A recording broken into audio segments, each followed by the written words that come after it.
नमस्कार, fact flash news में आपका स्वागत है। वडोदरा महानगर पालिका में जो चुनाव होने वाले हैं, उसको लेकर नेता तो प्रचार कर रहे हैं और जनता अपना मत देगी, मगर संत आशीर्वाद ही दे सकते हैं। और संतों का क्या आशीर्वाद है, संतों की क्या सलाह है, जो आने वाला जो बोर्ड होगा, जो भी चुनकर आएंगे, उन्हें संत क्या सलाह दे रहे हैं, इस पर चर्चा करने के लिए आज हम इस्कॉन मंदिर आ गए। हमारे साथ नित्यानंद स्वामी जी है। स्वामी जी, चुनाव चल रहे हैं, राजनेता वोट मांग रहे होंगे, मतदार वोट दे देंगे, मगर आप आशीर्वाद दे सकते हैं, सलाह दे सकते हैं। हमारा कार्यक्रम है संतों की सलाह।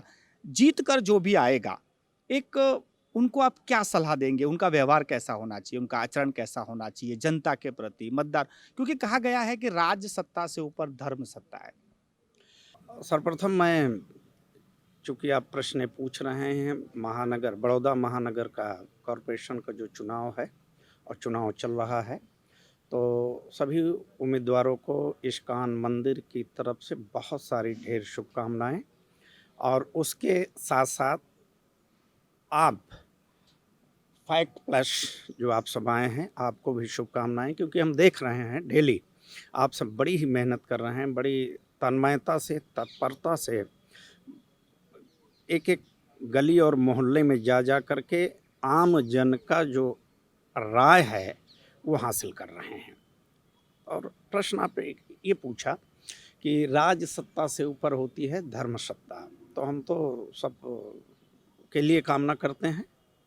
नहीं स्वामी जी, जो लोग चुनाव जीतकर आ गए, मानो कि जो भी नगर, जो भी मेयर बनेंगे या कॉरपोरेटर बनेंगे, उनको किस तरह का व्यवहार जनता से रखना चाहिए? एक संत की सलाह क्या रहेगी? देखें, ऐसा है कि कोई भी हो, चूँकि हम बड़े विश्वास से अपना एक मत देते हैं और मत हमारा अधिकार है। हम सब या समाज या वर्ग जो भी है, विश्वास से ही मत देते हैं, वोट देते हैं।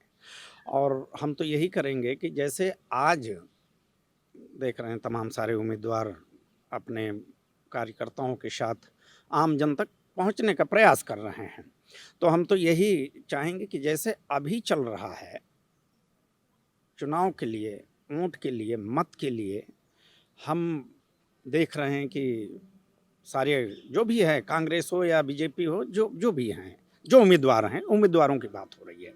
तो ऐसे ही चुनाव के पश्चात भी जो विजयी हों, सबके आम जन के बीच में रहना चाहिए, क्योंकि अगर हम रहेंगे नहीं तो समस्या और जितने भी हमको तकलीफ़ें होती हैं, जो कॉर्पोरेशन के अंतर्गत आता है, तो उसको हम कैसे समझेंगे, कैसे जान पाएँगे?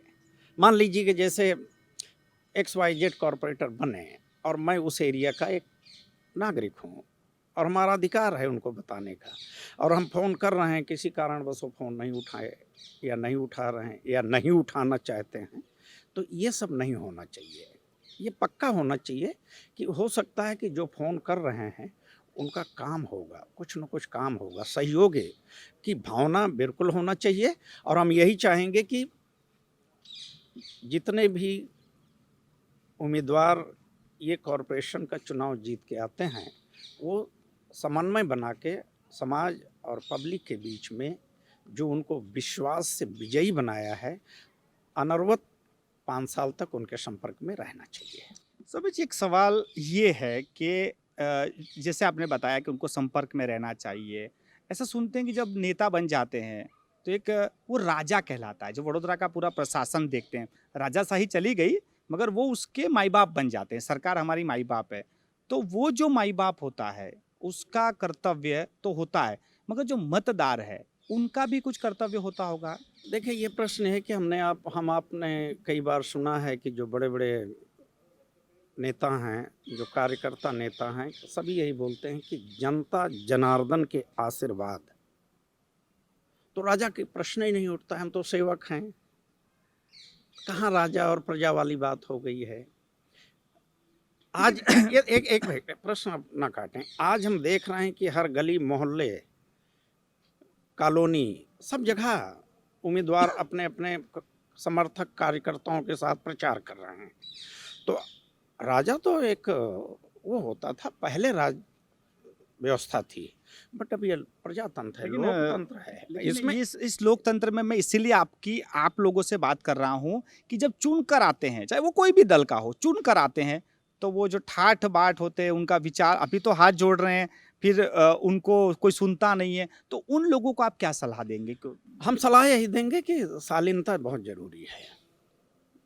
अगर किसी की समस्या है तो उसका निवारण होना चाहिए और समभाव प्रेम से उनके साथ समय गुजारना होगा। नहीं तो अंततः क्या होगा, हम सब नाराज हो जाते हैं, पब्लिक नाराज हो जाती है और यही होता है कि जो दूसरा टर्म होता है, किसी न किसी कारण से या पार्टी उनको टिकट नहीं देती है या तो फिर जनता जनार्दन उनको नकार देता है। स्वामी जी, एक सवाल ये है कि जिस तरह से कोई भी शहर का विकास होता है, पहले भी ऐसा होता था कि किसी राज दरबार में जो संत महात्मा हैं उनकी सलाह ली जाती थी। तो आज यदि आपकी कोई सलाह प्रशासन को हो, तो किस तरह का विकास होना चाहिए शहर में? क्या प्राथमिकता होनी चाहिए? जो भी चुन के आएगा उसकी प्राथमिकता क्या होनी चाहिए? देखिए, बहुधा हम देख तो रहे हैं विकास हो रहा है। मैं बीजेपी और कांग्रेस की बात नहीं कर रहे हैं। जो आज का वर्तमान समय है, इसमें हम देख रहे हैं कि बड़ौदा में बहुत सारे रास्ता बन गए हैं, फ्लाईओवर बहुत अच्छे बने हैं और सड़क, बिजली इत्यादि और पानी की जो मूलभूत देखो, पब्लिक को यही चाहिए, पब्लिक को रास्ता, शिक्षा, है ना, और पानी इत्यादि की व्यवस्था हो और ये मेडिकल हेल्थ का इत्यादि का, यही तो पब्लिक चाहती है। बाकी तो सब अपना कार्य कर रहे हैं, जिसकी जो कैपेसिटी है उसके अंतर्गत सब अपना परिवार चला रहे हैं।